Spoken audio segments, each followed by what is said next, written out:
Hello, and welcome to Depth Perception. We discuss movies and dive into how films direct the way we experience them. We create a perception of sound, a perception of sight. With a dimension of mind, we move into a land of both shadow and substance, of themes and ideas. Mr. Vosley joined once again by K-Max and the Tin Man. Join. Hello, hello. Today is our movie portion on our discussion on estrangement. This episode is brought to you by Closer. Closer is from 2004, directed by Mike Nichols, and written by Patrick Marber, who also wrote the play that the movie is based on. The movie stars Julia Roberts, Jude Law, Natalie Portman, and Clive Owen. It's about the relationships between two couples that become complicated. So let's hit our talking points for the episode. As always, initial reactions, favorite scenes. We're also going to have interim reactions. In lieu of theme, I'm going to have you guys use 3 words to describe the biggest reasons for estrangement in this story. We'll talk about which character we found to have the biggest impact on estrangement and why. Cinematic tools, specifically how this movie evokes closeness, separation, and a focus on emotion. And we'll finish off with a couple of scene perceptions. I like it. So, initial reactions. All right. I'm eating candy. I need to pit. You can't pit right now, Cole. Well, why not? We're eating ice cream. Days of Thunder. It's a movie. Trickle? Yeah, that's right. So my initial reaction was, all right. The cast is great. Having a early 2000s Natalie Portman and I think right or 90s. Early 2004. 2004 Natalie Portman and Julia Roberts. That's fine with me. And then Clive Owen and Jude Law. Mm-hmm. That's a cast right there. Oh yeah. So I was immediately taken by the young looks of the cast. Yeah. Having seen them now years later. Mm-hmm. And I remember thinking, whenever I see a star-studded cast like this, I can't help but think, well, how did I miss this movie? Usually I like to see movies like with an ensemble like that. Mm-hmm. And then I was drawn to the playfulness of like the opening scene. And I thought, all right, this is going to be kind of fun. And then it got less fun, fast. And then the fun never came back for me. But I enjoyed it, but it definitely wasn't fun to me. Yeah. Like I thought it was going to be. That was going to be almost more romantic comedy. Oh, it was romantic, all right. There was, but the comedy, Roger Rabbit its way out of the building. Yeah, it was found wanting. Yeah. Didn't mind it though. Now, I only want your reaction from that night that Yes. I watched it. Yes. I'll say that the cast was good. What kept me interested and pulled in throughout the movie is what they weren't saying. So they're like playing these games of who's being honest, who's lying, who's cheating, who's not. What's the depth of their relationship? They say they love each other. Are they using it as an obsession? Is it a weapon? But that's what kept me interested. The characters, I feel like I'm like, oh, they're all just beautiful scumbags, you know. I was starting to feel that way, you know. yeah.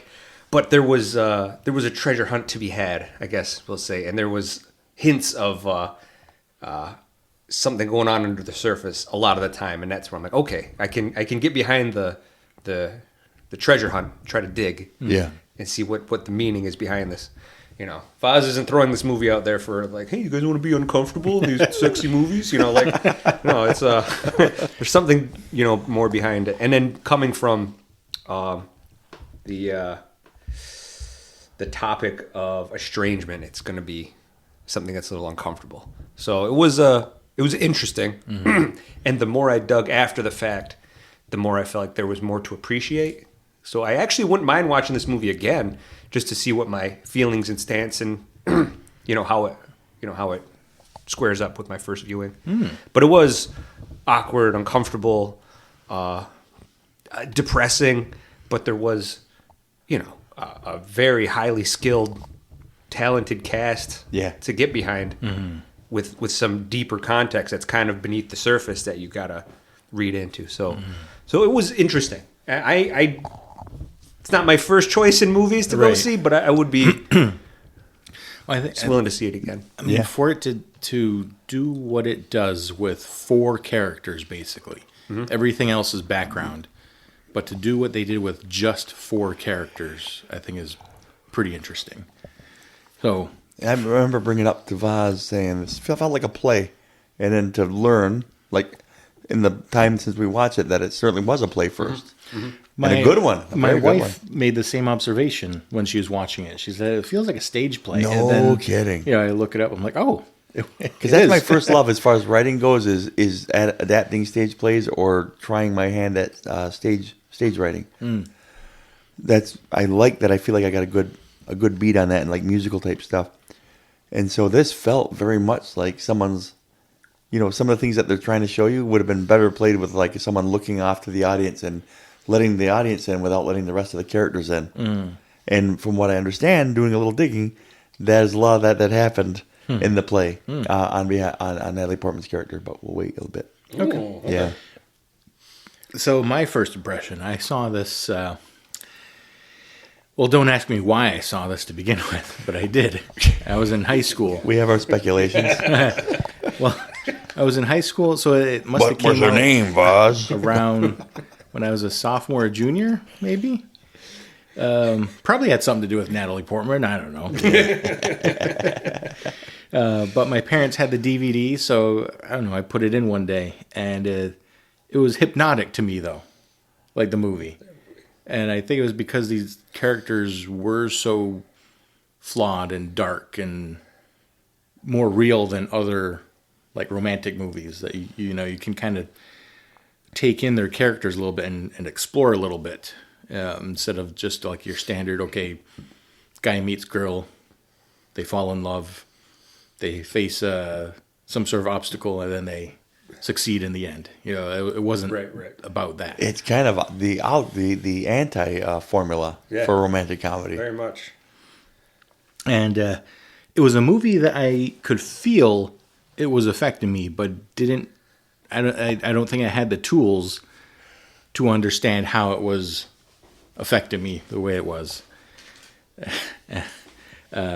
And from that movie, I got into Damien Rice for a minute there. Oh, yes. Blower's Daughter was my favorite song there for a hot second. Attaboy. Hopefully it still lingers near the top somewhere, Voss. Then I was wildly confused when I heard quotes from what I thought was a lesser-known movie. Quotes in Fall Out Boy and Panic at the Disco songs. And I was like, are these colloquial phrases that I've just not been keyed in on, or did everyone just watch this movie the same time I did? Because I think it's Panic at the Disco. Like the whole album is like quotes from Closer. Really? Yeah. Oh. Huh. I don't know. I wonder if it's any of the quotes we recognize. Oh, it is. Oh, really? Oh, yeah. Oh. We all watched this movie together last week, and we got your initial reactions there. So I'd like to kind of revisit those here and see if any of those reactions have morphed at all since we watched the movie. Whew. Okay. Because I know... Start off with... Well, I know that... I tried to bite my tongue when we couldn't help but at least talk a little bit about the movie after we watched it. Yeah. But there are certain characters that I feel like we're drawn to or side-eyeing a little bit more than others. Mm-hmm. So I wasn't sure how we feel now about those same characters or situations. Well, I was on the... I don't know. I felt like I was more pro Natalie Portman. Alice, as like her being a little bit more of an honest character throughout it. till the end, and it threw me off, and I didn't understand why. And then I rewatched one of the scenes that you had us go through, and I'm like, oh, she's using a fake name through the entirety of the movie, except for when she's stripping. Only then is she using her real name. And I'm like, oh, well, is she more of the lie than anyone else is? And what is she gaining from this? Like, why was she in a role where she's kind of really submissive to Jude Law and then kind of tricks him to get out of the house? And then, like, I wasn't sure what does this mean for her character? Because I thought she was a little more of a victim, and now I wasn't so sure all the way through it. For me, it was like, oh yeah, she's the main character, and then you get to the end, you're thinking, well, they didn't know her. That means I certainly didn't know her. Like, who was my protagonist here? You know, like, Mm-hmm. Well, I felt like she used estrangement for protection, and not as a weapon. The others used it as a weapon. They used truth as a weapon. They used, they said, I demand the truth, and yet they're such hypocrites. Yeah, okay. Themselves.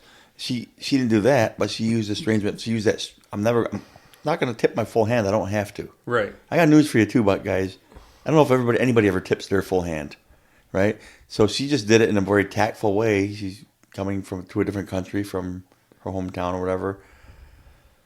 She's more aware than being the little naive character that we make her out to be. I think she's more aware to a point where she's like, I'm going to guard this part of myself for my own protection, for my own sake. I'm going to guard it. Use it as a shield, not as a sword. So yeah. Whereas the other ones they use lies and deception, manipulation. Again, this rancid demand for the truth that they constantly are on a quest for, and yet when they get it, it's just to hurt the other person. That's not they don't want the truth for anything to edify themselves or to build or to make themselves stronger or to rebuild the. They want it so they can use it as ammunition to.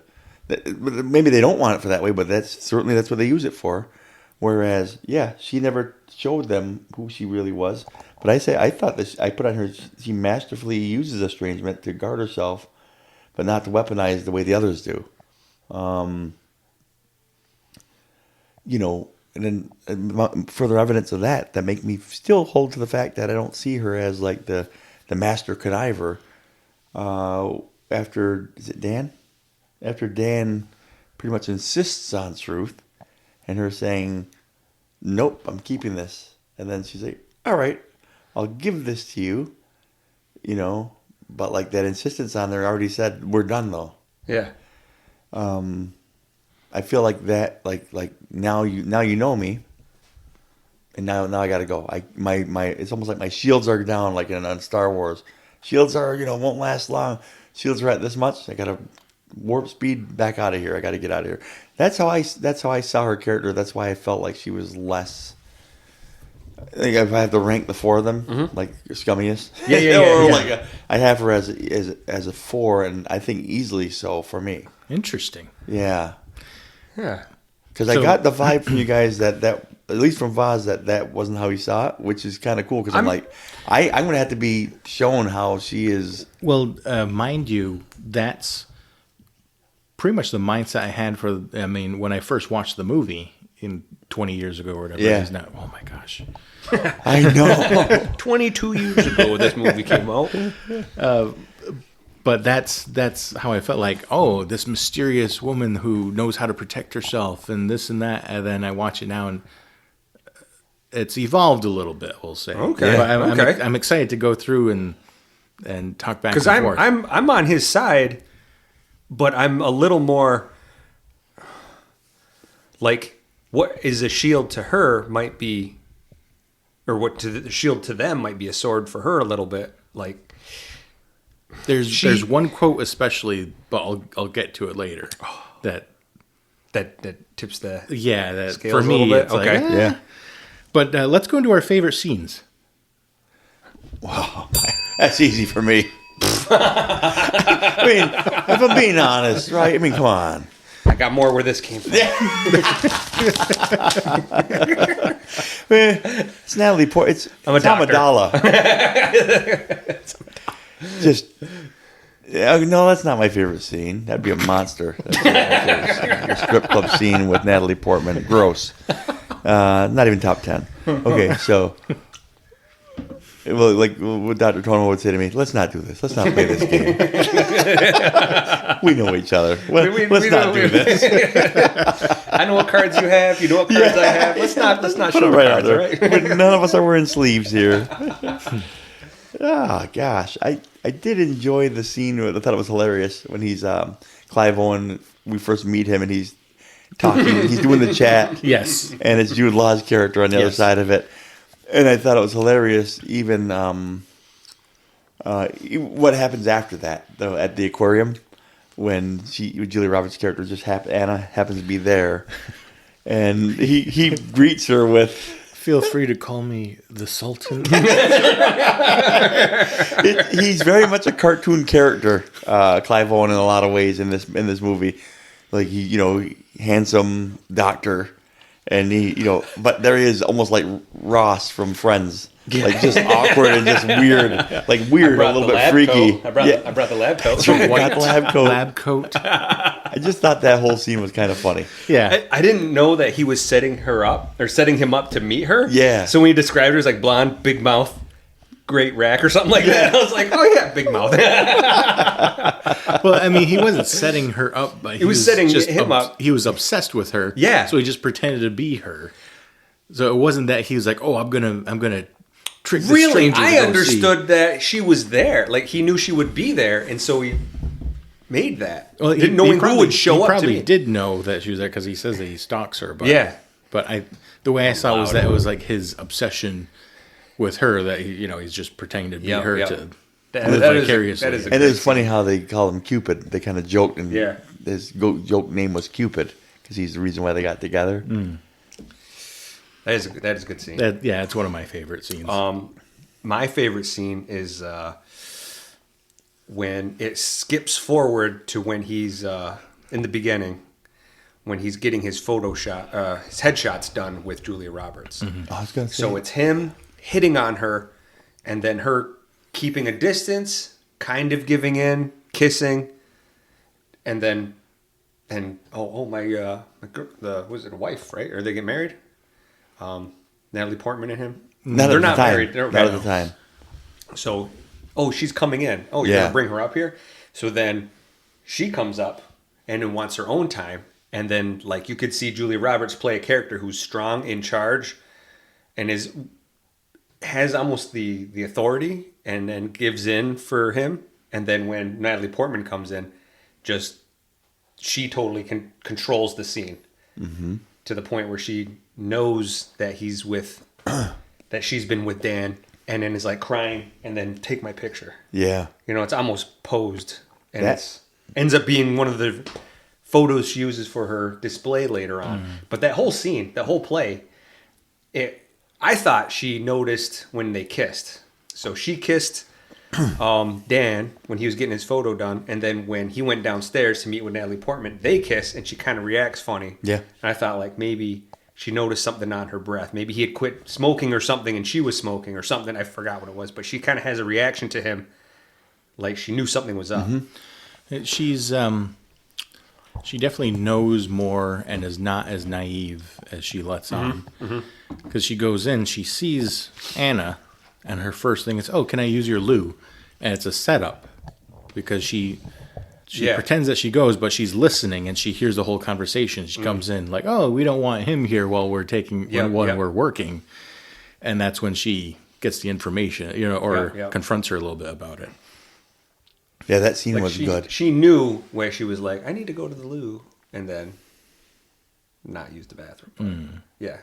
So that was a cool scene, though. I like the play between all the characters involved. It was like well-written dialogue, very interesting. And acted wonderfully. Acted great. Like Julia Roberts was good as that character who wants to do right. She did that wonderfully. To me, she looked like someone who was, I need to put on the persona of someone who has it all together, but I am willing to be, I want to be in the dirt. I don't know. She feels like a little bit of a, is it is masochist, right? Or is it masochist, where you want damage done to yourself? Yeah.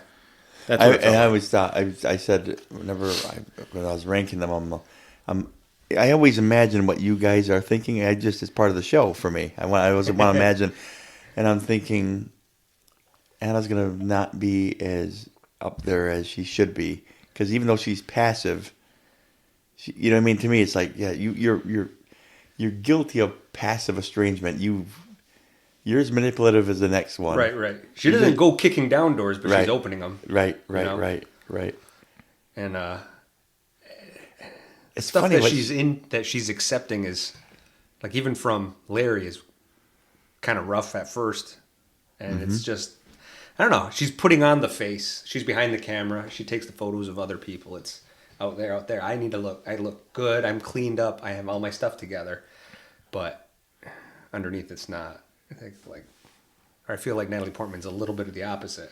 Outside, she looks chaotic and out of control and naive and whatever, but underneath, she's a lot more controlled, a lot more hidden and protected off. Mm-hmm.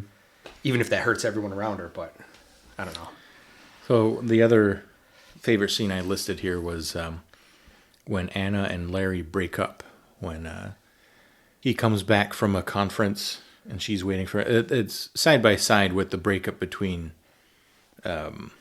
Alice and Dan. And how about that house or apartment too, with those stairs and the loft and that? That would kill me. Like, I can't fart anywhere. There's nowhere to be gassy here. But that scene between Larry and Anna, I always thought was very, like, it pulled me in because of how Larry admits what he did, and then she says what she did. Just the tension that builds up during that scene. Oh, yeah. And a character like Larry that is a little bit more primal than all the others. So he lets his emotions show when something upsets him.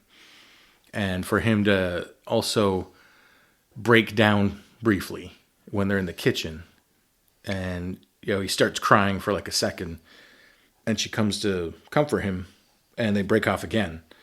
So like that, how the tension rose in him to a point where it broke him, and then he goes back to trying to rebuild again, like right after that. Like, for some reason, that scene's always magnetic to me. It's a very powerful scene. Mm-hmm. You don't know what's going to happen between either of them. Right.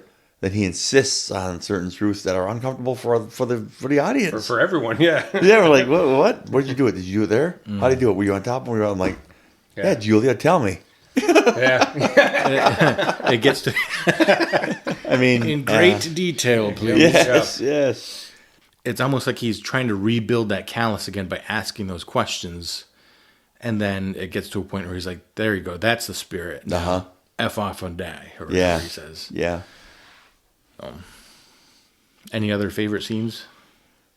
Let me see. I do like that last scene with Alice and Dan, just because it's so... In the hotel room? Yeah. Just because it's like, okay, it's the kind of the culmination to the story. And then he demands to know what happened. And he's like, you know what? I'm just going to go have a cigarette. How did you quit smoking? What was it? Great power of will or whatever she said. Something like that. He goes out, like, you know what? I'm not. I'm going to go back and go sees the elevator opens and closes. And she's like, you know what? I don't love you anymore. Just like, shut off. Just now. Totally shut off. Closed up. Here's what happened. We slept together. This and that. Like, it was... And like, the whole scene leading up to that, it's like 2 minutes of them being lovey-dovey. We're going on a trip. Yeah. Everything's funny and laughing and everything again. Yeah. You're dead to me. Yeah, it's almost like to me, that's her last stand of, I'm okay with this as long as you're just okay with leaving it where it is right now. That's what confuses me a little bit, because where it stands right now is false. Like, her name, it's not. She doesn't even know her by her real name yet. Where's her passport at? Where's your passport? Oh, I keep it hidden. No one sees my passport. Nobody sees my passport because it's her real name that's on the passport. That's right. And so she wants to play this game of family, wants to play the game of being in a relationship. She wants to have the girlfriend experience, but not like, I'll let you get this close. And I'm going to pretend like we're really in love and everything's really there. And then I don't think it's not warranted, though. I mean, he did kiss the photographer, and he did a lot of stuff. Let's yeah. let's put a bookmark there then. 'Cause it sounds like we're gonna tiptoe around who we think did what. Okay. Let's get a ding. Oh, that's a good quality ding. So 3 words. So each of us, I think we'll go. Each of us explain our 3 words at a time, Okay. and then so each of us will go 1, 2, 3. So restate the 3 words. What that activity is again. So, in lieu of theme, I want you guys to use 3 words to describe the biggest reasons for estrangement in the story. Okay. Okay. So we're gonna do 1 word at a time here. No, so each person will go kind of list off their 3, Okay. and then the next person will list off 3. Okay. Want me to go? It's up to you guys. So here's my 3. My 3. Hypocrisy, immaturity, and manipulative. Hypocrisy, immaturity, and manipulative. Those are my 3 words. I like it. Did you want to elaborate at all, or Sure. what you When I saw think of most? I think of hypocrisy, I think of Dan. I want this. I want this. It's just you and me. I want this, and then the minute he has that, it's like, no, I want that. I want something more. And then his grass demand greener. his demand for truth when he's just full of lies. Yeah. Hypocrisy. Hear that? He's full of hot air. Immature. I also think of Dan. I think of Alice also when I think of immature. But I think that sometimes the catalyst for estrangement is unconfessed immaturity or unacknowledged immaturity. There's not a maturity that says, okay, I did this. Maybe I don't deserve this relationship anymore. Or I did this. Maybe I got to be real honest with myself to see what's going on with me. Immaturity is like a huge catalyst. It's like a powder keg as far as what it can do to estrangement. A maturity says, here's where we are. This is what happened. How do we move forward if we want to? If you're mature about it, you can actually have that conversation. Immaturity says, you hurt me. I don't want to hear it from you. Get away from you, cad. Or says, yeah, I did it.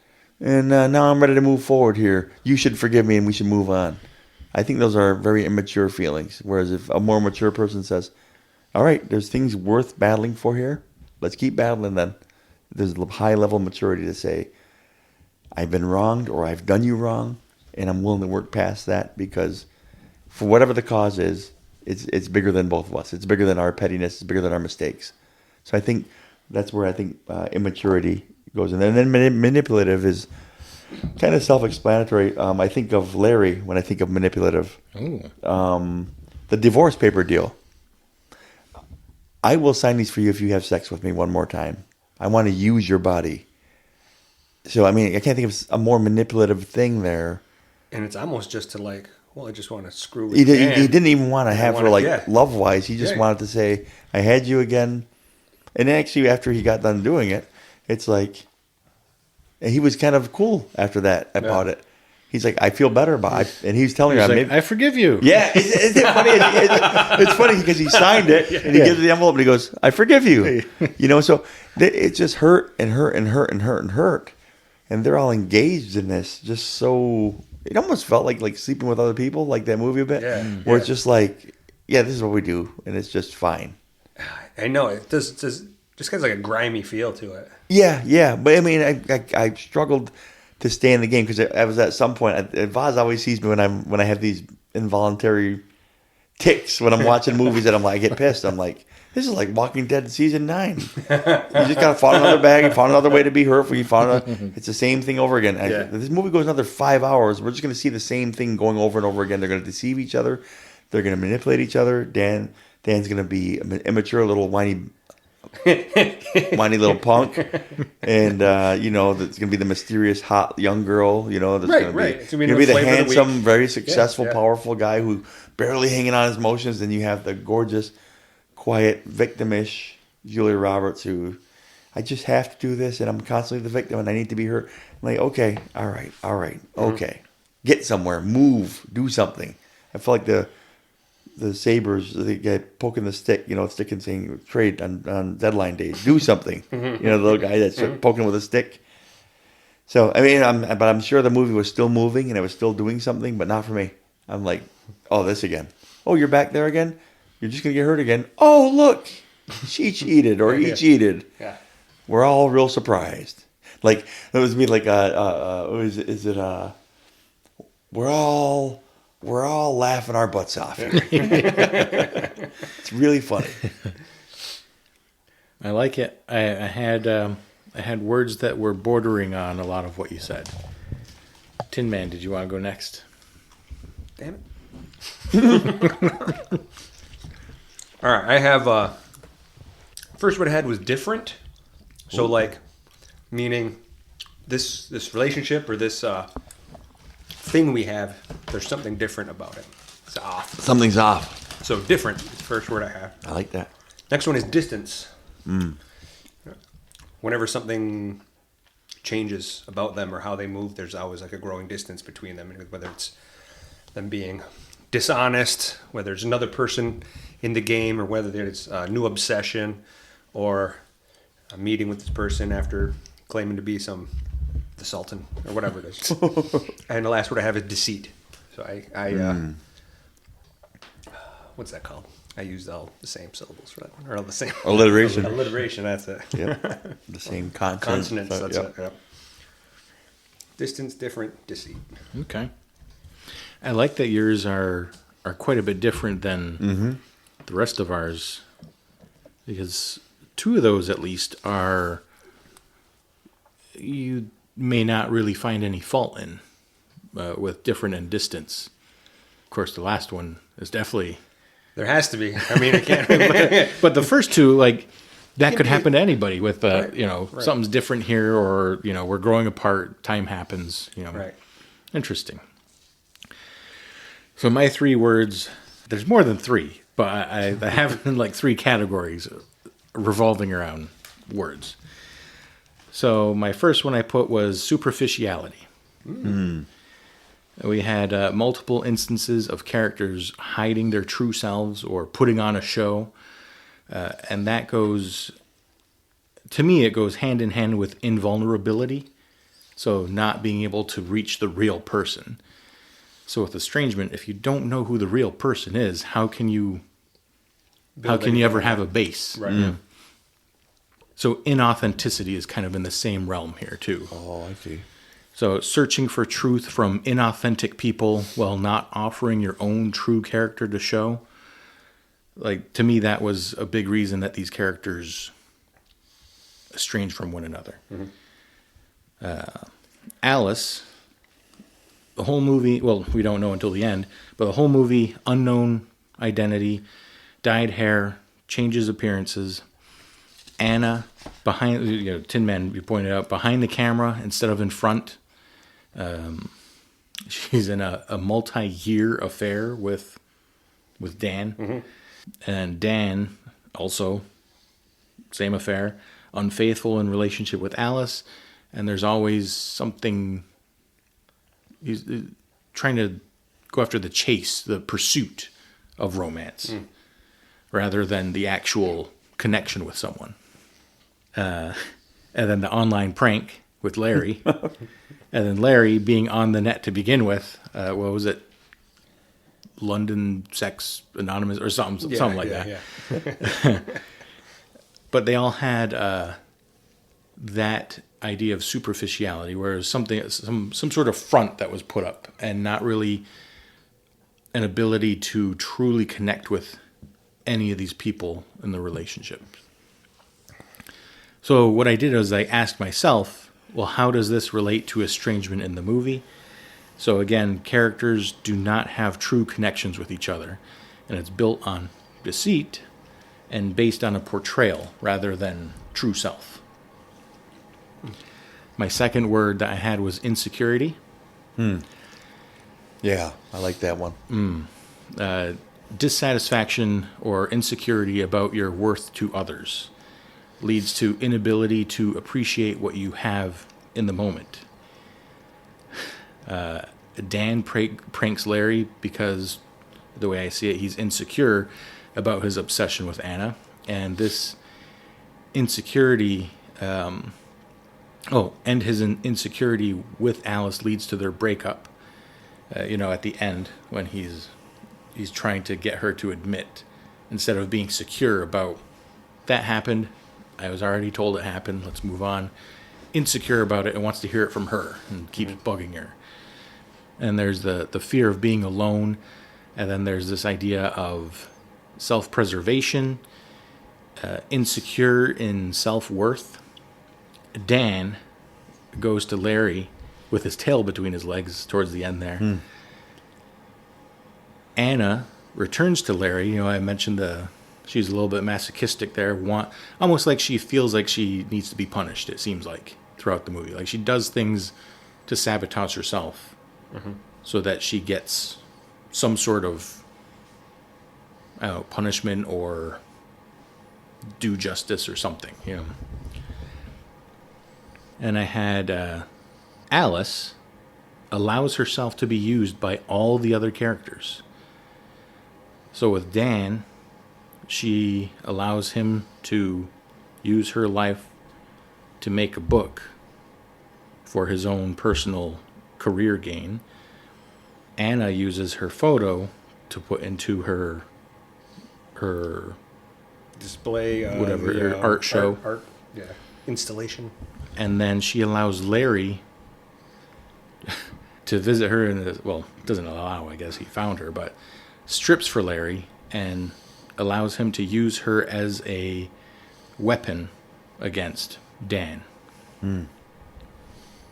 And I want to add that I'm not putting down the stripper profession. They make more than I do, probably.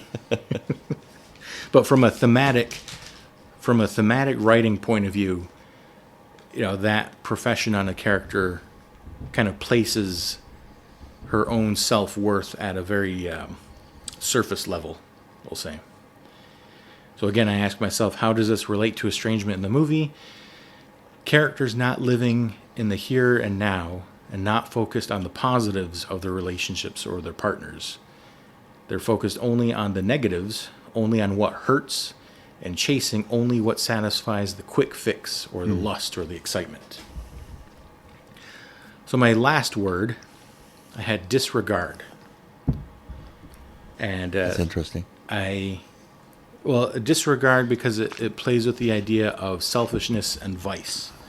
So disregard, focus only on the self and no regard for the people around them. So all characters act out of their own self-interest throughout the movie. Seemingly nothing is out of love or true affection or with regard how others would feel. It's all done out of vice. You may have noticed the smoking. Whenever a character seems to be pursuing something or not living in the now, they start smoking, like their vice, like a actual vice. And I think we can get more into that a little bit later. Don't let me forget. Talk about smoking. So I mentioned before, Dan uses Alice to make the book. Anna uses Alice for her portraits. Larry uses Alice for revenge on Dan. And then Alice uses her whole trip to Britain to seemingly gain life experience, to have fun. The way I saw it was that she was seemingly never really committed to remaining in London.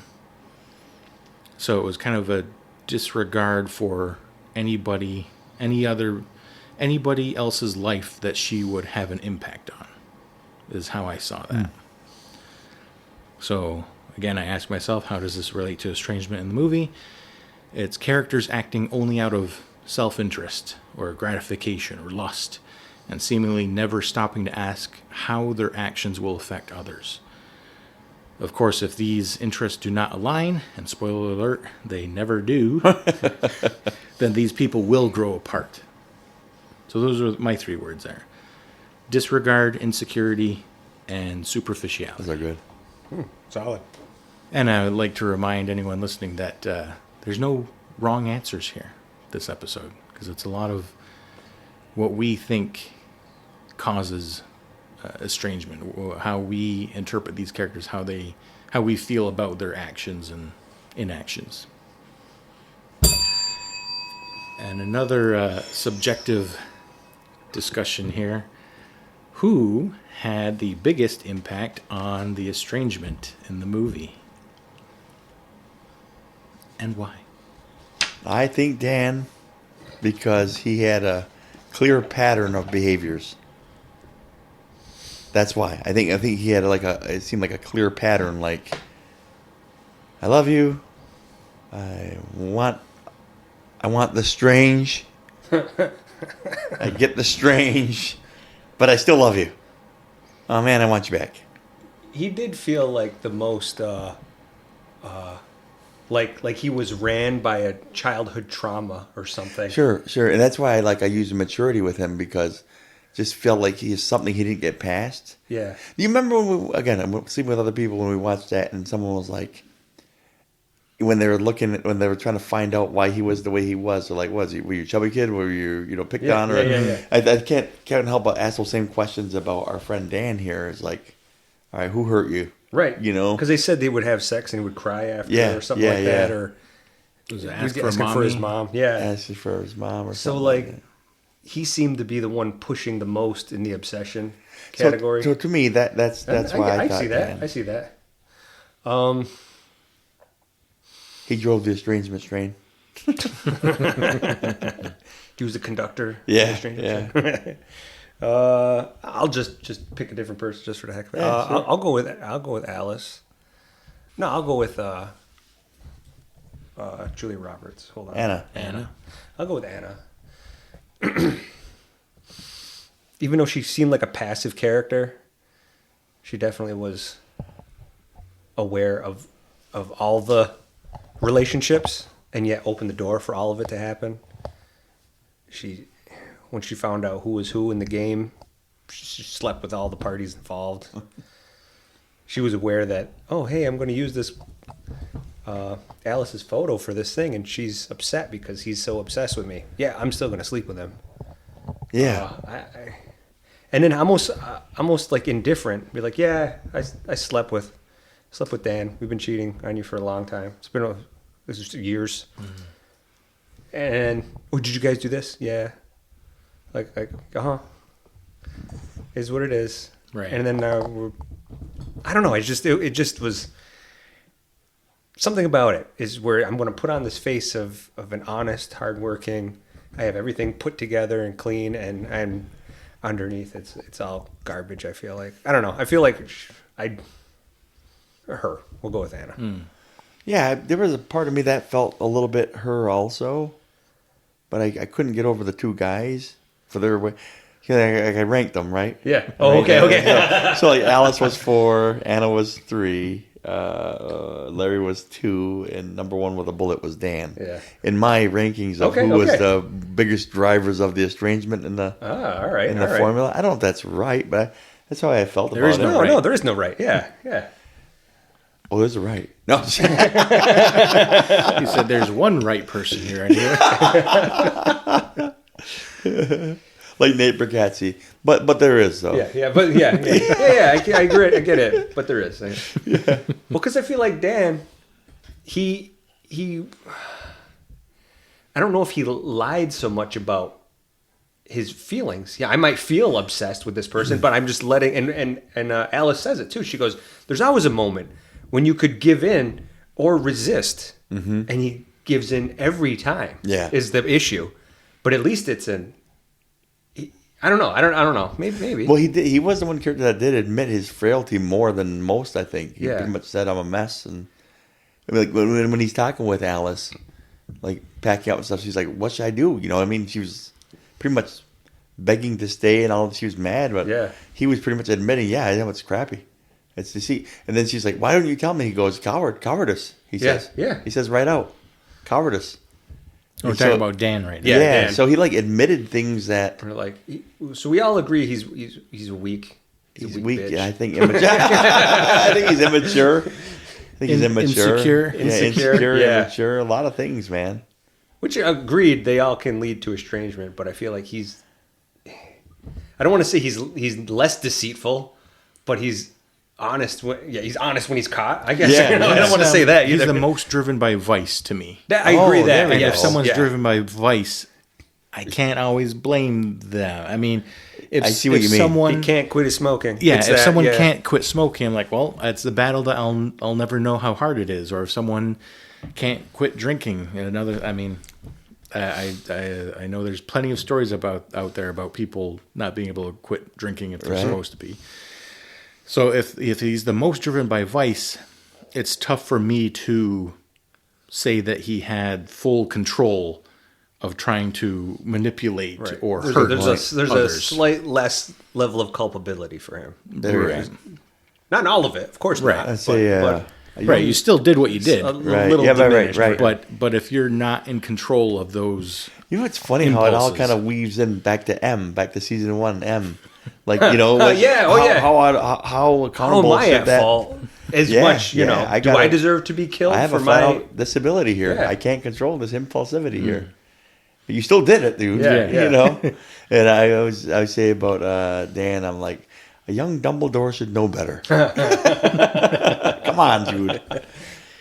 so what I think is interesting, and I'm going to give away who I think, is that neither of us had Larry as the biggest influencer of estrangement here.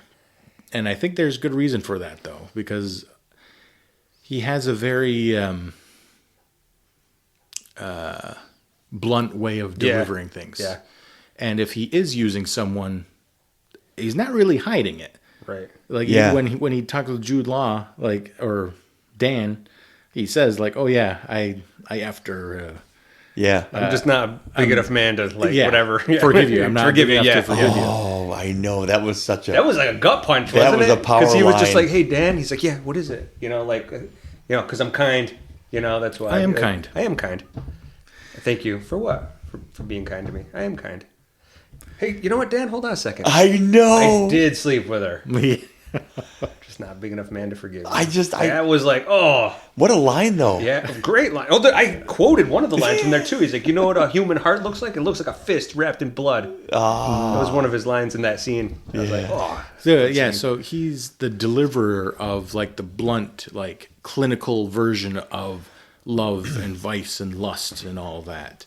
And so for me, it was hard to say that he was the biggest influence on estrangement, because he was, a lot of times he was just putting it how it was. To me, he had a lot of the nicer gestures out there too. You know, buying Anna the balloon on her birthday when he didn't even know her, and going like supporting her during her art show, and not being, I mean, he's the only one to that stopped smoking. She's like, you want a cigarette? He's like, yes, no, no. No. not until he, True. yeah. True. and Alice quit it later on. Well, maybe she did. She said she did. We don't know. But so far, I think that's interesting though, that Larry didn't reach our biggest influencer on, Like, it didn't hit anybody's. Yeah. like because he was a jerk for many moments, but he Yeah. wasn't. I don't know. He wasn't also the was epitome begging. of a lot of He was things. also begging. What was his line in the strip club? Was like, "What does a guy have to do to get some intimacy around here?" Yeah. So it's like- I thought that was an interesting Yeah, line. right. I was like, "You're looking in the wrong place." I think. You know, like, Looks may be deceiving here, guys. Well, I think that's a cool. That was the one cool thing about this film that I thought was really interesting, was they would put you in a spot where every other emotion would say something else than what they're saying, than what the dialogue is. Yeah. And if there was any scene that tipped the hand where Alice could have moved up the ranks, it was that scene, because she was on purpose torturing him. It's what I it felt seemed- like yeah. she on Oh, yeah. purpose was torturing Larry. Yep. And okay, so how can I compare it? there was a kindness that Anna showed Larry, like trying to protect him by not wanting to say specific things, but he forced it, saying, I wanted to know because I want to get pissed at you. I want to know how you felt, if it was better than me. Right, I want to right, know right. because I want to get mad at you. He had a reason for it. It wasn't like, He also started off the conversation being like, I was at a conference and I slept with a hooker or something like that. Well, Yeah. he was like, "Did you know that this place is a Yeah. city or whatever it was?" Yeah. She's like, "Everybody," and I was like, "Okay." It comes back like 2 minutes later. Yeah, I slept with one of them. Yeah. yeah, I mean, that's the reason why I think maybe Larry dodges our ire, our ultimate ire, is because he's a nitwit, but he's an affable nitwit. He knows what he is, and I don't feel like he'll tell you if he's doing it to be vindictive, and he'll tell you why. I mean, his character will show you why. Yeah. And we almost feel for him. We're like, that's about right. She did break his heart. She did cheat on him for a long time with this guy. And then, so what is my,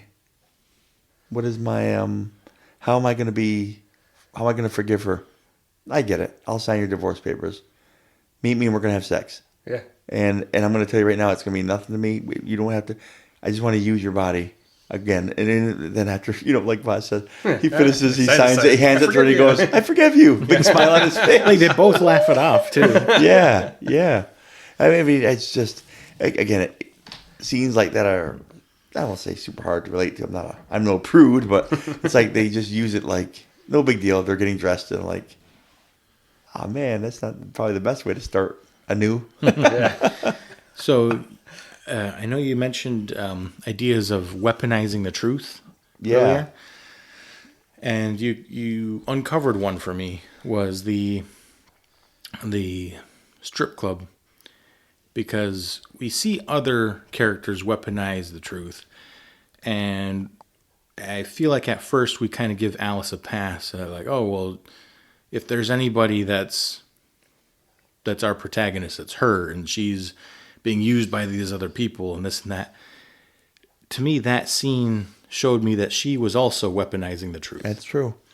Because you said it, that he was being tortured by her, and she's saying, my name's Jane. And he says, it's not, tell me the truth. And keeps torturing him. Oh, my name's Jane. Still Jane. So that idea too, where not fully explaining like, oh no, I've used Alice this whole time and my real name's Jane. She just words it in a way that keeps hurting him in that moment. So that, I remember that being a moment of kind of being like, now hold on a second here. Like, she seems to be pretty manipulative in this moment right here too. And you kind of, or at least I kind of look back and see different moments and I'm thinking, could Alice be our biggest influence on estrangement? And that's who I put. Oh, okay. So her entire existence in this story is a farce. She takes that walk with Dan, and knowing now what we know, sees the block that says Alice Ayers and steals that identity and rides it for the next few years while she's living in London. Or is it London? It is London, right? It must be London, yeah. She's the only character that is transient and returns, quote, home at the end. Everyone else is in their element. That's where they're from. She's a visitor, this whole time. And no real purpose. Desire to stay, like no career, no real anything, just stripping, I was in New York doing what? No real, doesn't look like any real plan here. Yeah, so there's no intention of staying long term. And for her, I think she had the ability at any time, but not the fortitude to simply end relationships before levels of estrangement could become stronger and stronger. So, she could have kept a breakup instead of allowing the relationship to settle deeper into their lives before ending it. Yeah. And I see that by the end, because her name's Jane. No one sees her passport photo. She's finally going to let Dan visit her in New York, which is like her home base. So that means that this whole time she hasn't allowed anyone to get to know the real her. And I know if I relate that to anybody I know, if I've been around someone for years and I just now learning what the real name is and where they're from and all that, like, oh, this person's actually a stranger. I don't know this person at all. Right. So the more I think about it, to me, Alice is the character that also exemplifies, or best exemplifies, the three words I mentioned: superficiality, insecurity, and disregard. So disregard with what impact she'd make on any other people's lives without introducing her real self. Insecurity, I mentioned before, she's the only character that allows herself to be used by the other three characters. And then superficiality. I mean, I already explained it. She puts on this front of Alice with red hair and doesn't explain who she is. So each of these characters, if I had to rank them as well, she best exemplifies each of those three things that I thought were the reasons for estrangement in the movie. So if I just go objectively based on the parameters I set for myself, it's Alice or Jane. That's interesting. Yeah. That's pretty good. I do think you could make a case for Dan. He certainly is the creepiest out of the four. Like he filled out a stranger's medical paperwork, kissed her while she was knocked out or whatever. Yeah. He writes obituaries for a living. He pranks online, pressures Alice to admit sleeping with Larry, and then he hit on Anna with Alice in the same room or outside or wherever. Yeah. So he's not without his closeness to the top of estrangement reasons. Now, I know that in the play, because I didn't read up a lot about the movie, but I read up because I was so fascinated to see about the play, what was different. Mm-hmm. And they really used his job as writing obituaries as a vehicle. He was kind of like a harbinger of death, like the fact that that's kind of the role that he played, because Alice dies in the play. Mm-hmm. Oh, really? She steps off the curb on purpose in front of traffic, like she. At the they play it off a little bit subtly in the movie. She keeps walking, and you see the sign say "Don't walk." Oh, in the background, you see it say "Don't walk." Yeah, and she walks right off, looking straight ahead. But in the stage play, and then Dan has to fly from London to identify the body because no one else in here knows her. Oh, wow! So he has to come and identify her body. Huh. And in the play. Yeah. Interesting. So the I do like to think that they're still alive, causing havoc in other people's lives. So it certainly makes us thankful for any kind of stability. I'm like, ooh, I'm doing pretty good. The quote, though, that I mentioned that kind of solidified my thought on her character in the movie version anyway. She said, "Lying is the most fun a girl can have without taking her clothes off." That's right. But it's better if you do. That's right. So to me, that was like admitting, like, I've been playing all of you guys. Like, I love doing this. I love screwing up people. Like, that's what it felt like. That just totally got by me. There's one scene that I really thought was just like, ooh, she's playing this up. When Dan comes home, there we go. Dan comes home, she's like laying on the couch, like by the door. He comes in, she's like, well, I'll make you food. I'll do this, I'll do that, whatever you need. And he tells her about his cheating or whatever, and that they're breaking up. This will hurt. Yeah. And then she goes to leave and he stops her. So then he's like, no, stay here. Where are you going to go? You can't go anywhere. She goes, okay. Excuse me, guys. She kind of brings him back in. They get close. And she says something like, I'm not supposed to leave you. You're supposed to leave me, or something or I'm supposed to leave you. Yeah. And she's like, listen, Buster, go make us some tea. And she gets close and they kiss one last time or whatever. And Buster, go make me some tea. That's what it is. Go make us some tea, Buster. And he's like, and as he leaves, she did all that just to get him out of the way of the door, so that she can sneak out. Because he goes, she runs out and he can't find her. I was like, that was all a ploy to get him away from, so she could escape. She's like, I'm leaving. No, you can't. Well, how about this? I'm going to pull on your strings. I'm going to get you back just to get you to the other room so I can get out this door. Yeah. That's my thought. My thought was like, well, she physically can't, but she can control him in Yeah. this way, and I'm going to leave regardless. You can't stop me, and Right. I'll make you think that everything's good, and I'm going to go out the door. So Yeah. there's I toyed with this coming scene I'm going to talk about as a scene perception, but it's when Dan and Alice break up at the end when they're in the hotel room, because he pushes the issue like, "Oh, did you sleep with Larry? It's okay, just tell me when I come back. Tell me the truth." And when he says that he knew the whole time, when I clued in on the quote that I told you guys, to me that scene felt like her kind of getting got, like someone else was able to weaponize the truth against her, and now it's not fun anymore. And now I don't. Okay. love you. I was wondering because I didn't have anything that I got. I was like, what was it? Was it just him demanding the truth? I go, because I didn't think that was enough. Because that would not be unnatural. But the fact that he got the information before she was able to, like, she didn't have that as a tool to use later on against him, if need be. I guess she could keep it in her pocket or whatever. But what was it that? For me, that's Where what she it was like, that's what it felt like. oh. Is that she was. That's She a got better reason than I hiding could the get one. truth. Yeah. And now it's not fun anymore, and now I don't want to play this game. So That makes that's more what it sense felt like because to I me. needed something. There's got to be more to it. There's got to be something that he said. It wasn't just that he was demanding the truth. Maybe it was. That's what I thought. Maybe it's because he's demanding the truth. I mean, that certainly could be it too. It's just the way that I'm perceiving that scene after hearing the quotes that she says throughout the movie. because that wouldn't be an uncommon conversation to have unless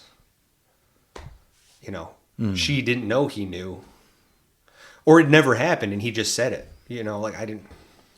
But I do like that as a more wrapped up idea for that, for her to be like, oh, well, if I'm caught in my lie, it's not fun no more. It's not the game anymore, and I can't take my clothes off. So it's just be, She could. She can always do She'd that. even try. She could always. It's worth a shot. Tin Man, who did you see as the least? Because K-Max already said Alice as the least responsible for estrangement. Who did you find the least impactful on estrangement in the movie? the bus driver. Little Mo with the gimpy leg.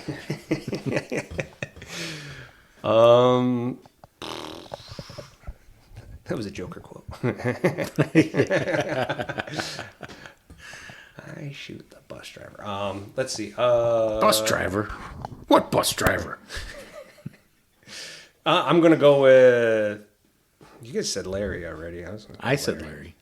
Are you saying Larry as well? I'm gonna say Larry. It's because I picked Anna.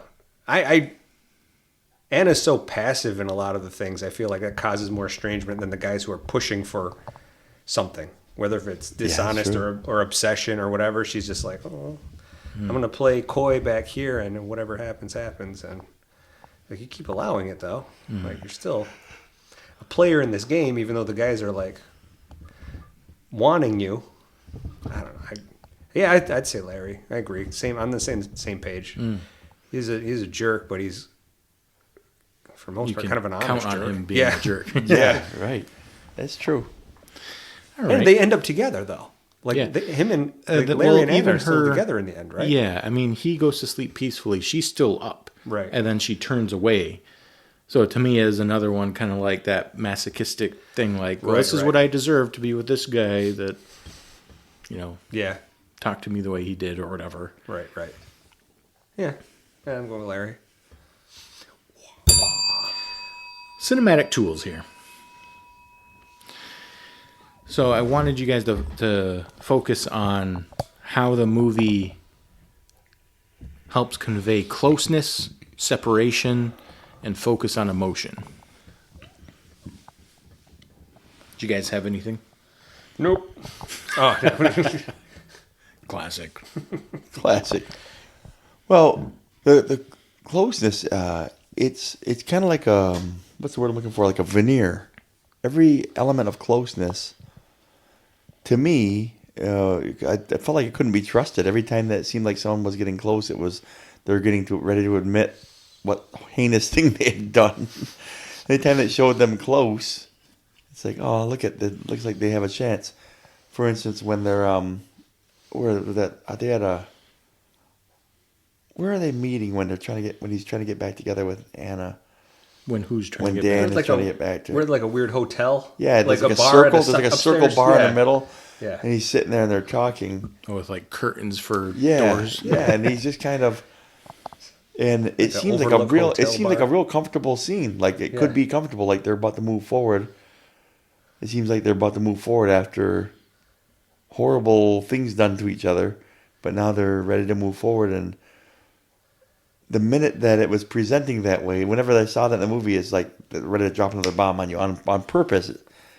It started presenting you with like a calm feeling. The shot, the room, the mood was kind of like, okay, there's hope here.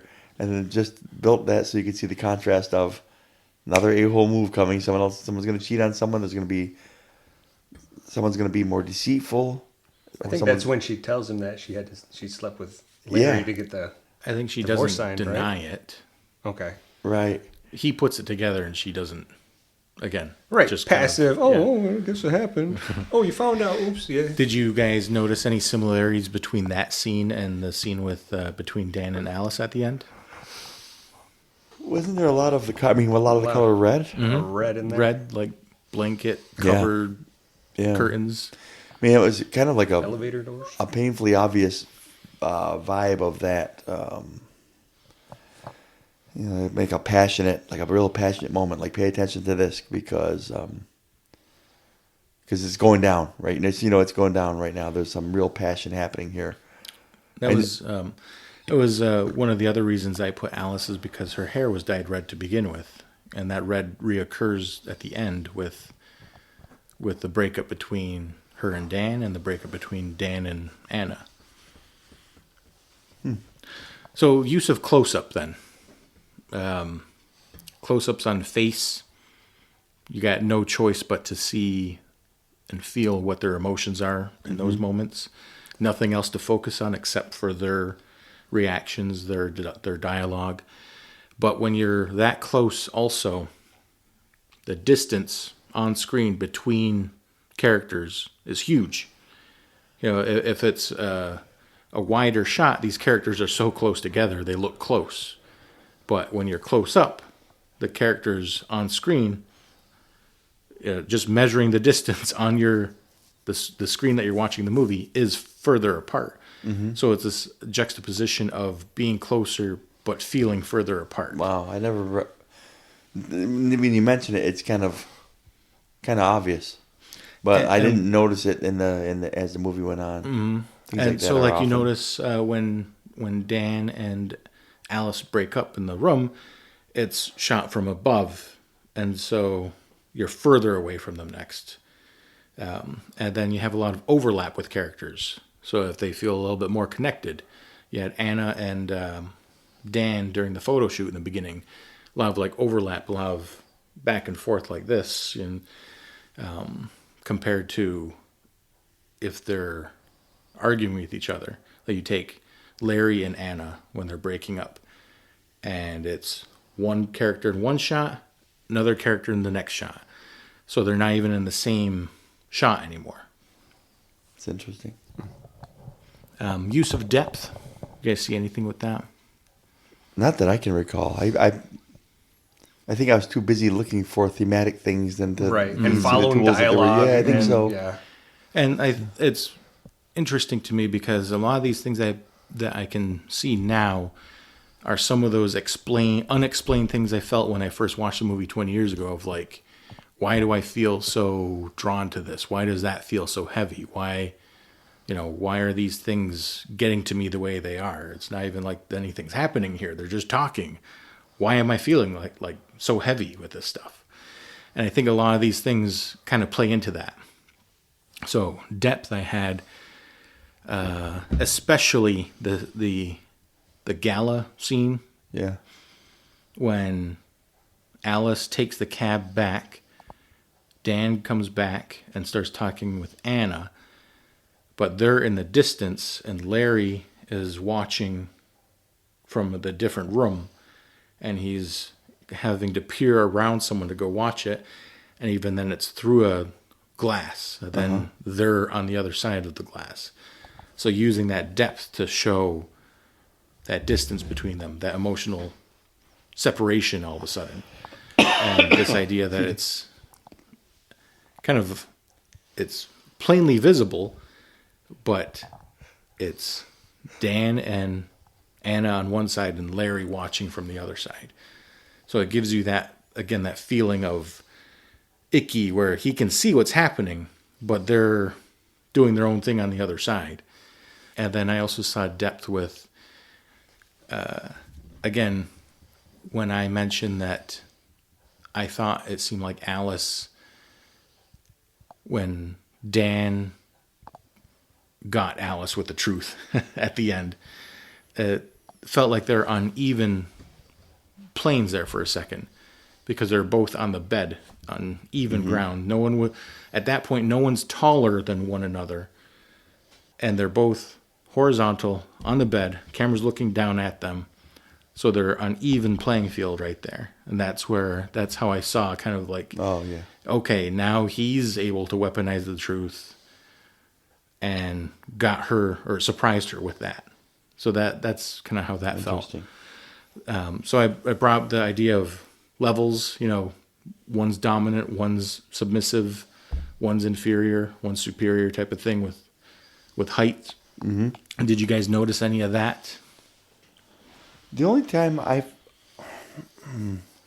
noticed that was like when I saw the aquarium and the art exhibit. Both had squares, like squares for the tanks and squares for the photos. And when the dialogue was between, I want to say the innocents, when the dialogue was between Larry and Alice, there was it was shot differently. I don't know, I can't recall what it was, but it was shot differently. It seemed almost like a different movie for a moment. I can't place on my finger why. It seemed like they were, I can't put my finger on it. There was something different about that particular scene when they were talking. He was being super honest, as he is, as far as like, here's what I want. And, it looked like they were going to be naughty there. Mm-hmm. Like, I mean, he was there to support Anna's art show, and he was asking questions to her that were pretty forward. And I think it felt like he was just interested. He's just being honest, putting it out there. And there was something about the shot. It looked like it was different because everything was a little bit darker, and this one seemed like maybe it was because there was two high light contrast exhibits, because they're huge, like 12 by 12 murals lit up. So maybe it was just lighter where they were having that conversation, but it just seemed more in the light when they were talking compared to the rest of that scene. Okay. Don't know why. Tin Man, in terms of height differential relating to power dynamics in a shot, what did you see during the photo shoot with Dan and Anna? It should say when Dan left and Alice came back, and it was Alice and Anna. Well, when Dan was in there, she was like standing up, like taking photos with him, and then when Anna came, or when Anna was taking photos, and then when Alice came in, she kind of like kneeled down to shoot, like below, like from beneath her. Mm-hmm. There was definitely a noticeable contrast between her character with Dan, and then like almost like a, oops, I got caught, I'm in trouble. Mm-hmm. She definitely had the feeling of the upper hand, Alice did, to Anna in that whole scene once they got together. And I think that was very indicative of, for me, thinking that Alice was the bringer of estrangement.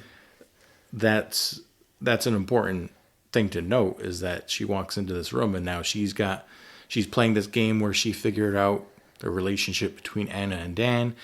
And then when it's just Alice and Anna, now Alice seems to have the power dynamics in this in this scene. So I think that was important to know if I'm arguing for Anna or Alice being the most impactful on estrangement. Right. And manipulation and all the 3 words I mentioned. I put in the use of meet cute because we had each of these characters brought in kind of very representative of their characters. The car accident. You had Alice only aware of self, walking right into danger, kind of almost like I don't want to say like naive, but just like a carelessness to her surroundings, like a disregard for whatever. Then you had Dan kind of taking advantage of this situation of someone that's down and like kissing her in the car and then signing for whatever at the hospital. Like just this idea of taking advantage of this person. And then you had Larry chasing desire and lust through online whatever. And then you had Anna kind of just doing her own thing, just very passive, like, oh, I'm just taking pictures, I'm just photographing other people and their lives, and not really, as weird as it sounds, it doesn't feel like she's like active in her own life, I guess, even though she's a professional photographer and has an art gallery and all that. Yeah. So I mentioned a little bit before, but use of smoking. So smoking shows vice, shows temptation. It shows that emotion is governed by self. And vice, for a lot of people, I mean, that's why it's called a vice, but it's not something that someone can just turn off. It takes a hold of you. And the same addiction Dan has to romanticism. So he's got this addiction to smoking. He's got this addiction to romanticism. Like he only told the parts of Alice's life that were beneficial for the story, for his written story, I mean. Yeah. Because she even says, did he... I think Larry and Alice were talking at the gala thing, and she said he left out, other parts of truth or something like that. I feel like Anna has this same addiction to attention or self-sabotage. Larry has it to sex, and Alice seems to have it to lying, to inauthenticity. So you see characters smoke when that starts to when those other vices I just mentioned start to take over. So at first, Dan doesn't smoke, and then he starts to smoke when you see him with Anna. And then you see Larry doesn't smoke, and then now all of a sudden he's smoking at the strip club. So a lot of these, the smoking kind of coincides at their moments of weakness. Yeah. The last one I'll bring up is just setting. There's exploration within a single setting, but not too many changes of actual setting.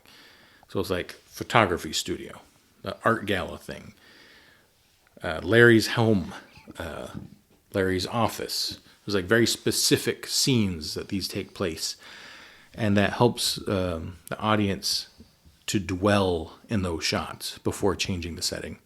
So it allows for emotion to brew and be aware of what the characters feel before they move on to the next thing. It allows your emotion to ramp up and your attention to all those things happening in the scene. You compare that to like a lot of like modern action movies where it's like, okay, now they gotta go to Prague, and then they're in this museum, and then they gotta go chase this, and they're on this street, and your mind just keeps spinning, and you're not really seeing emotion or anything like that. And so with this movie, you need to focus on the emotion. Yeah. So it slows way down. Enough of this gooey show of emotion. 2 scene perceptions here for you guys. So first one, towards the beginning, there's the bus ride with Dan and Alice. I believe it's after they leave the hospital, and they're getting to know each other in the bus. So I want to hear you guys what you thought, what the significance of that scene was. Could be plot, could be characters, could be theme, could be whatever you thought it had significance to, or estrangement. I felt like that just kind of set the stage for, let you know a little bit of the backstory, and just basic exposition, let you know a little bit about each of them. What I thought was interesting is that we found out nothing really about Alice, right? I mean, that was something that scene particularly stood out to me. Was we learned a good amount of information about Dan, that he writes obituary, that he's Very objective yeah, information. right. And meanwhile, about her, we don't know much, and she keeps that playful secret. It feels like a playful secret, but we see a lot of that in their dialogue in that scene. Like she almost like anytime anything comes close to home, whatever, she makes a joke about it, and because she's so cute, she gets away with it. Yeah. I was going to say the same thing. I was going to say, like, she looks like she's trying to make him fall in love with her. She's saying things like, "Oh, well, I want to know what someone who writes obituaries does." Like, only like I'm like, there's nothing interesting about that. But you're saying it in a way that it makes him feel important and excited and intrigued. So it's I got that feeling it's too. all a game to get him to love you, is what it seemed like to me. Like, oh, okay, well, Giving here's him what's going pet on. names are he's like Stranger, Buster. Yeah. So that's what it looked like to me. It's like, at first you think she's just so thankful for someone taking care of her. And later on you kind of be like, wait, she's probably using it to get him to a place where, oh, you can care for me. She might be doing it just for a place to stay. I don't know. But There's a interesting moment where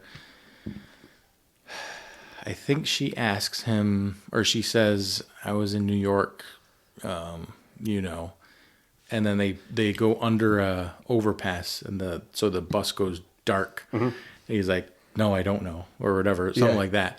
Whereas like he's in the dark about it.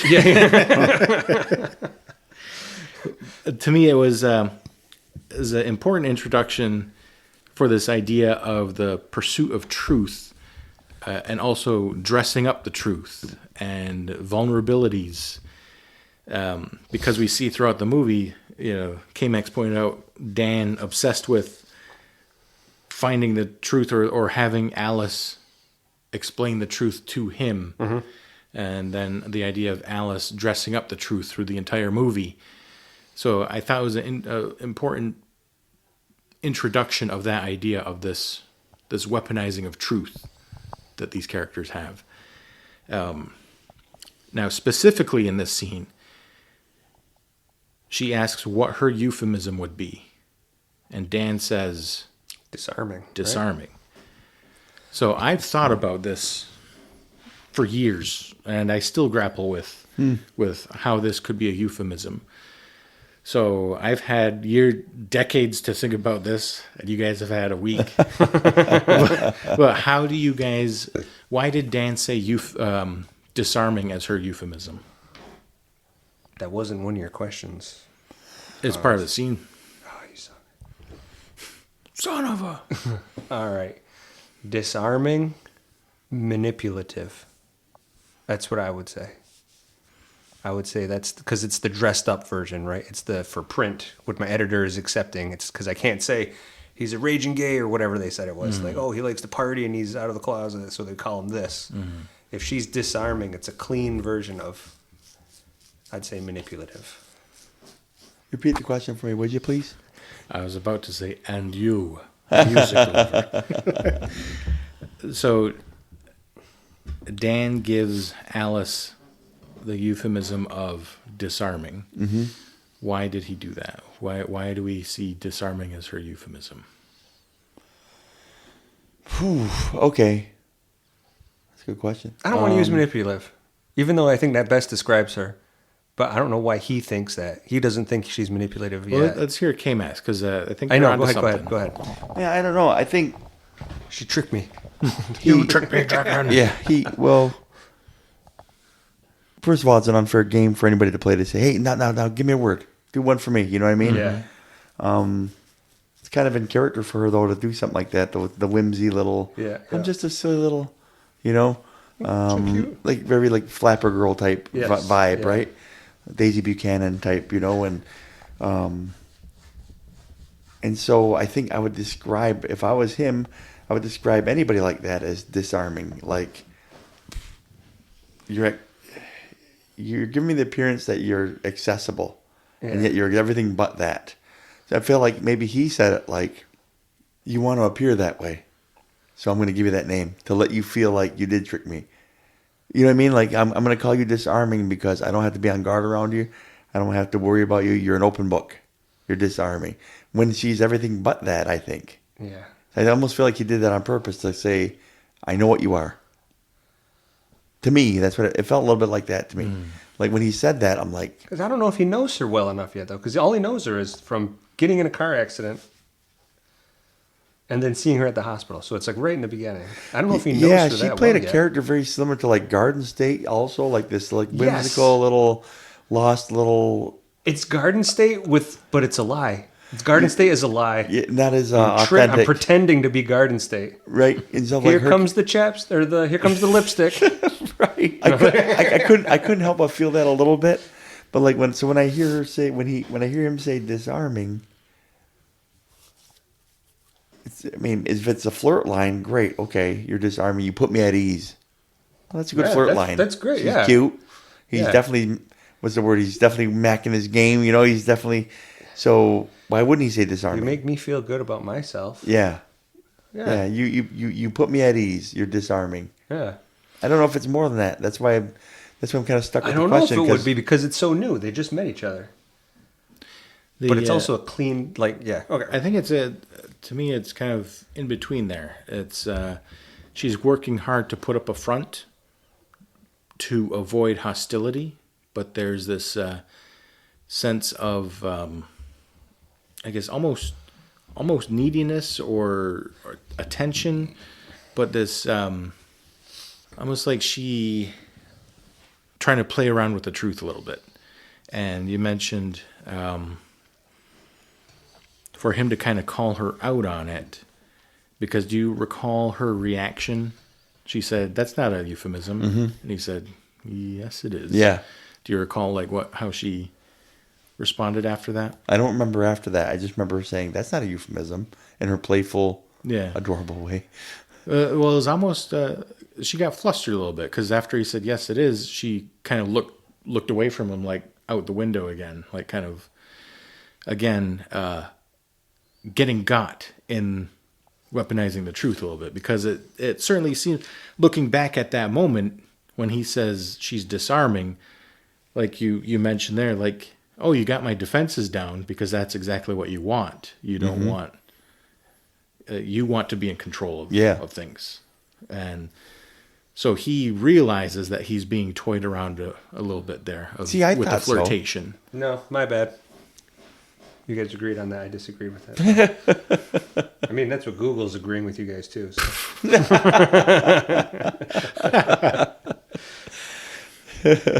Today we spell validation VOZ. But that's what it felt like. Again, after you complete the movie, though, and with my lens, seeing her as the biggest weaponizer of truth and the biggest reason for estrangement, it's her pulling the strings a little bit here. And when he says she's disarming and she kind of reacts the way she does, it reminds me of the breakup scene where he catches her, well, I don't want to say catches her, but has her admit that they slept together. Then he says, "Oh yeah, I knew." And then she responds kind of in the same way, like, "Oh, I'm disinterested now because I was bested in this game of truth." That's what it felt like to me, though, comparing those two scenes. I like that. They even used the words "a weaponized vulnerability." Well, I must be good. I did not Google this before, just now. Weaponized vulnerability. Yeah. I mean, I wouldn't have seen it until it was put together. Yeah, that's why I have her as the Pollyanna princess. You know, just, poor me, I got to protect myself, keep everybody at arm's You were length because I tricked. have to. I mean, who couldn't be? I'll admit that. I'm just a man. I'm just a man. I'm a good man, but I'm still a man. So our second scene perception at the doctor's office, Larry's office there, when Dan comes back with his tail between his Great legs. scene. How do we see that scene? And this one's interesting to me because we had a scene very much like this, a scene perception earlier in the season. Do you guys remember? Let me think about that. Okay. So he comes in with his tail between his legs. He's just begging for... Not that aspect, but this, not an ending. Towards the end scene where a character goes to a doctor's office to confront something. I'm going to need your help on this one because my cam's drawing a blank. It stars Jason Sudeikis and Allison Brie. Oh, sleep with other people. Yeah. It was our scene perception for that one. That's right. Yeah. That's right. They're in there in a... He had a doctor's name that was Sovacek. Sovacek. That's it. Matthew Sovacek. So I thought it was kind of Dr. cool that we Matthew. had Interesting. another doctor's office scene perception that resolved some things. I felt like that movie resolved more things than this one did, though. So what do you guys see Is about Larry that really scene? a jerk? Yes, he's really a jerk. Yeah. I'm trying to think about that scene again. I loved it. It was an exchange of power Yeah. and an admission of how powerless both of them were to their impulses Yeah. and to emotions, the their people impulses. who seem to harness their impulses. Yeah. It almost felt like the two of them were like, we're two schmucks here. We're slaves to these impulses. We're not getting out of this. Yeah. Larry held it together better. You know, what's funny is I think his life just lent itself to more stability from the start. Like he's a doctor. He's well respected. Yeah. Yeah. And he's a brute. Like he's a, what is it? You used the term early for him. Like he's like a brute, but he knows what he is. He's like, I can't remember the term you used. It was really good though. Like I don't remember what he's it just he's a self-aware. Play it back. He seems like a self-aware character. Yeah. Whereas Dan just seems to keep lying to himself because he's just so fragile. That's a good way to put it. And Alice is now after this episode I'm seeing is probably even more fragile and scarred and hurt where she can't even be her authentic self to anybody. Right. Like she might have been past Dan. Like she might have been Dan 15 years ago, and Sure. this is the result of that type of. Well, maybe she's not even lived as much as maybe it's just youth, where she's younger. She doesn't have the life experience that Dan has. Maybe they have the same effed up past somehow, but Dan's a little bit further along. I don't know. He's also not a pretty female. That's You true. know, like, so it's gonna Honest be to different, goodness, yeah. you get a lot of grace that way sometimes. Well, like I think of Anna, she gets a lot of grace from me because I'm thinking, well, just because she's passive at it doesn't mean that she's not using it. Right. It's a little bit, it's a little less. She's a little less vilified because she's not actively. But she is having a 6-month affair. And he's like, wait a minute, we were doing good then. Remember how like betrayed he was. He was like, why did you marry me? right. Interesting. What'd you see in that scene? I'm trying to walk through all the dialogue in my head.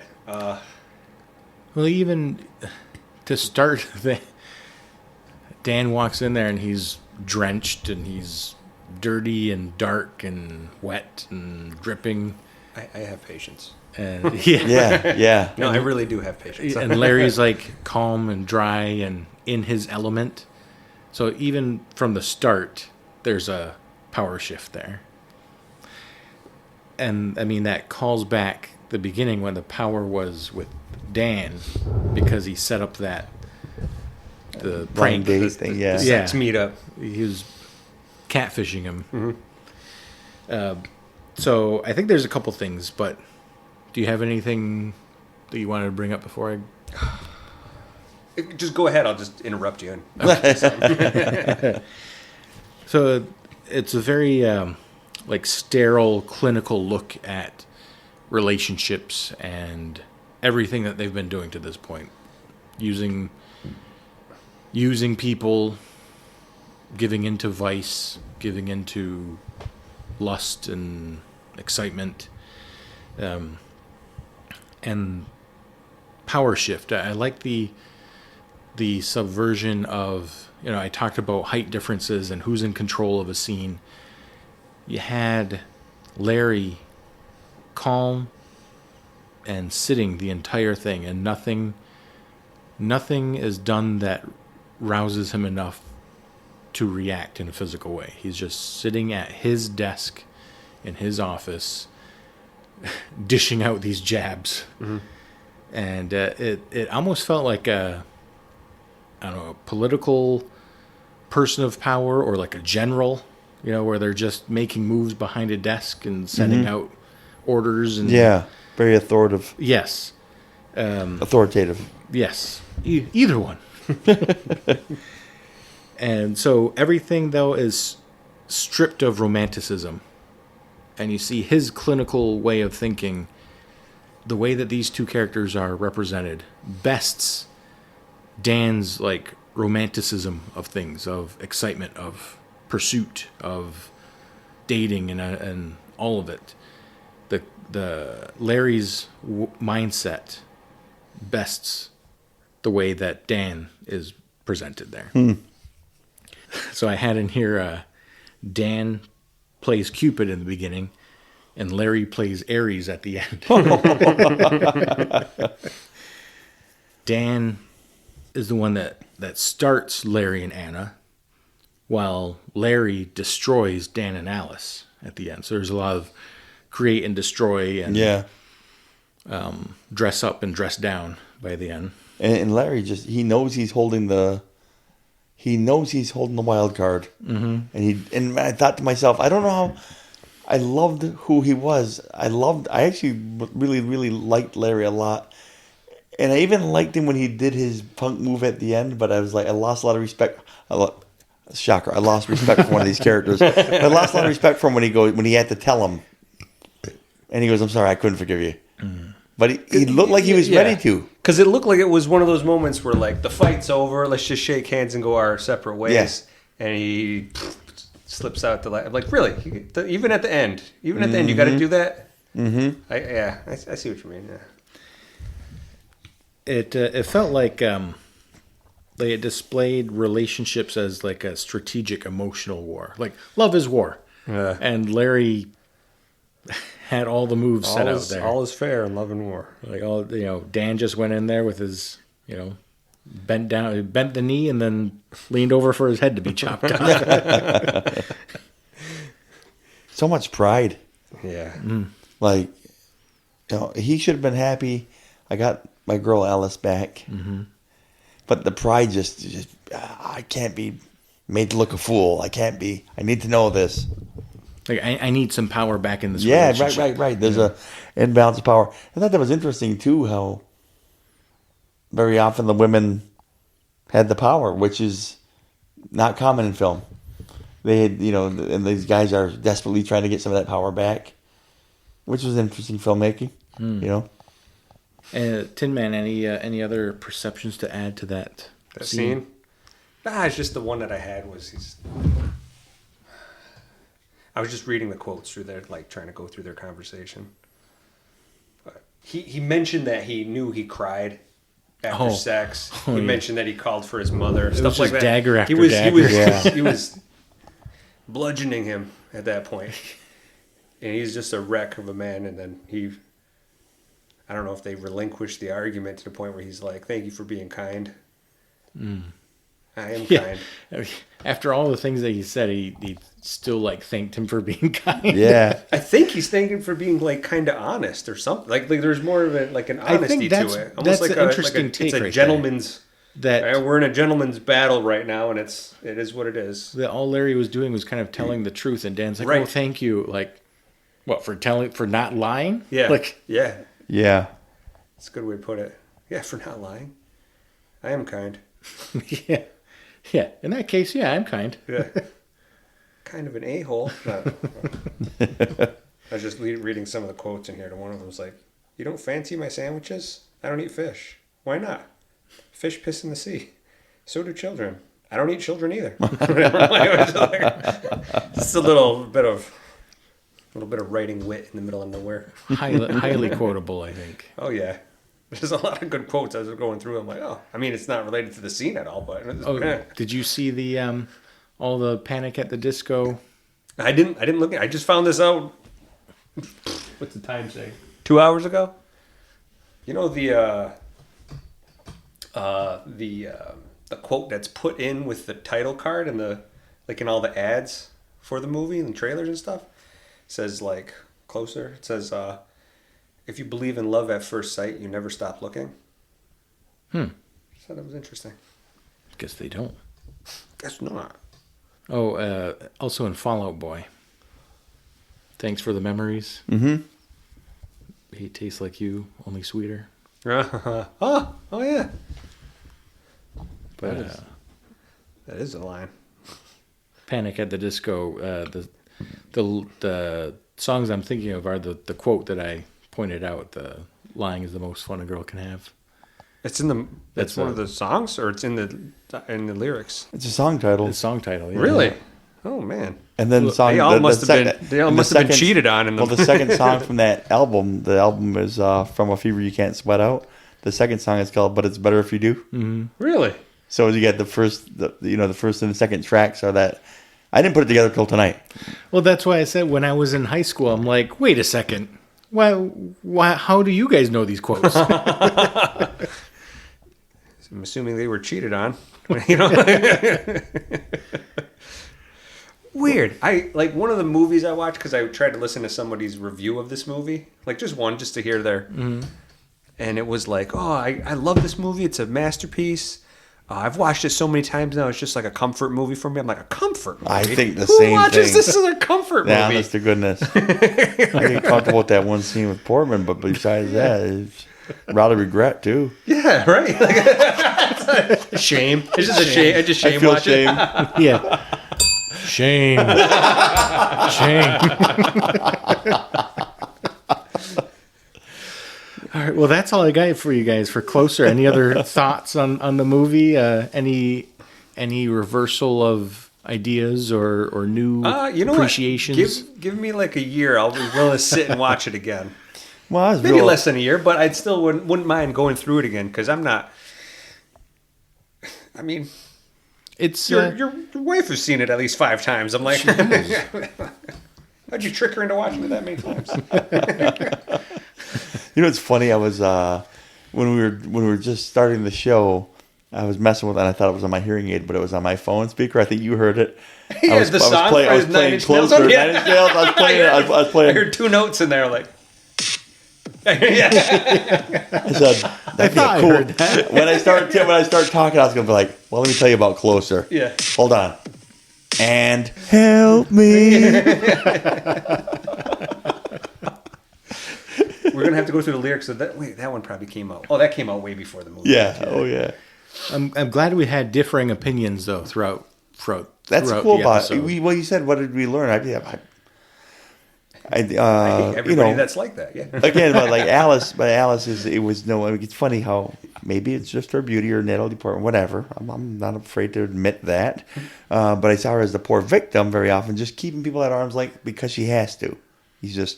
She's a New York girl in London, and she's just an innocent girl after all. But looking at the evidence, after a reviewing of the evidence, after further review, she's just as much.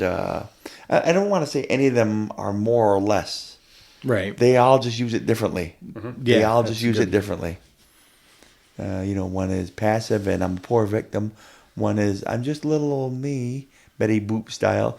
And one is I'm a playboy. I want to get every piece of butt I can. I'm a successful doctor, and I'm going to because I can. Yeah. I'm handsome. Clive Owen, damn it. You know what I mean? and I'm rich. I'm handsome, and I have these needs, and you look like you could fill them, you know. Yeah. And then Dan, who's just a hot mess. Right. Who should wear the shirt? I remember there was a Matchbox 20 video years ago, and he had a shirt on. I thought it said "Love Me." His shirt said "Love Me." The whole video, and I just see Dan is wearing that shirt. After if he takes his shirt and his sweater vest off, he's wearing a shirt "Love." He's trying to find love, like real love and belonging, and he's trying to find. But yet he's incapable of holding on to it or showing it back. Mm-hmm. He's just so wounded and damaged and immature. I mean, she's not wrong when she says, there's a moment when you can give in or stand your ground, and you chose. Like, you have an option. It's not out of your hands. You have a choice. Yeah. She's right about that. She's not wrong about that. And then that one scene too, that one of the most, we both kind of cited the scene with Julia Roberts when she's taking the picture. There's that tense moment that is beautiful, but when you realize they both have other people, it's not beautiful. You know what I mean? But there's that tension where they look like they're close, and there's an admiration there for each other. Yeah. There's a kinship, and you see them getting close, and he just blatantly says right out his intentions. He's a bit of a freak in that way. Like, he just pretty much says, I gotta see you. Even like after, when she's in the other room, she's in the bathroom, he says, I need to see you again. I need to see you. Yeah. Like, dude. I remember being like him walking up to her and just like holding her face and being like, is this what beautiful people do? To just show up and just be like, no, I need to have you, and just start caressing her face and then start making out. Sounds like you don't know. He's like, oh, I tried. It's a very simple test you can do. I was at Hillview the other day. The crap smacked out of me. Apparently That's why we have to tip so much every time we go. You're like, no. Put a little more in the pot. Apparently it's not what people do. James was like, no, buddy. It's not what beautiful people do. So I want to point out that there was a glimmer of hope, though, for Alice at the end, with this idea that she was going to bring him back to New York because she gave up smoking. And if I'm relating smoking as the vice relating to what their deeper addiction is, with her being invulnerable and inauthentic, then her giving up the smoking shows that she was ready to let it go and bring him to her home. Yeah, well, that's what I thought the biggest evidence was she was prepared to bring him to her shores, bring him stateside. But it was like that last little jab of, you're not the master of truth that you think you are, that unraveled it again. Right. Yeah. I tried to give a little bit of a segue there as to how I'm relating estrangement to our next chapter, war.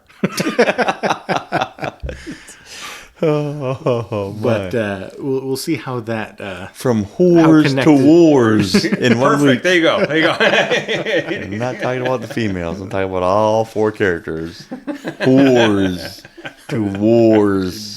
Danny DeVito pronunciation. Yeah. Hey, it's good enough. Yeah, it connects. Sure. I mean, it did feel like Larry was like a commander, though, just sitting at his desk, like, all right, writing orders to his whoever and handing them off. Mm-hmm. But anyway, next chapter is going to be brought to you by the word war. Thank goodness. What is it good for? And how and why did I put this with us after estrangement and in a season about the importance of human interaction? Who knows? Who knows what's in the mind of the madman? Tune in next week. Do we have... We'll find out. Questions and setups for the next one? Oh, yes. Okay. We do. We'll have that after it's off the record. There is no off the record. Make a record of that. Do you know what that's from? Naked Gun. No? Maybe. That's my guess. I'm like, I don't know. I got it from Teenage Mutant Ninja Turtles. Oh, okay. The captain. Oh my gosh. Crickets. I got crickets on that. You got to understand what a crumpet is to understand cricket. Okay, that I do. That I recognize.